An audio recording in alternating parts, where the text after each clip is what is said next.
How to properly mix mortar for stucco patch. Gather your materials. You'll need your mortar mix, water and a plastic bucket. Don't forget your concrete mixer and a trowel. Pour the dry cement into the bucket. Fill it about 1/3 full to leave room for mixing.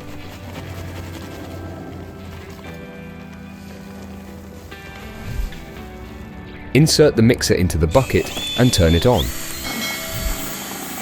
This tool will help remove air bubbles and ensure a smooth, even mix. Move the mixer around the bucket for a thorough blend. You're aiming for a thick, workable consistency. Ensure you're putting on your safety gear. This includes gloves, goggles, and a dust mask to protect yourself from cement dust.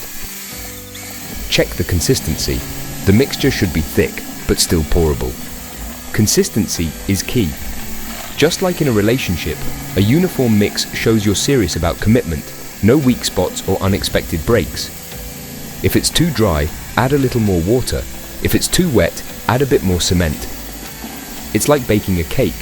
If the batter isn't mixed well, you end up with lumps. And trust me, no one wants lumpy cement.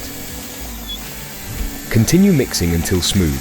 Keep the concrete mixer running until the mixture is completely smooth and there are no lumps. This might take a few minutes.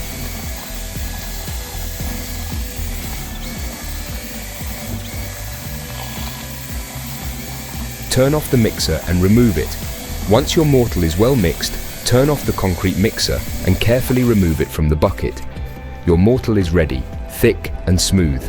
Now you can use it for your project, whether you're patching a wall, setting posts, or pouring a small slab. Watch out for another quick video on how we fixed this pillar of the building. Thank you for watching. Don't forget to subscribe for more interesting DIYs like this.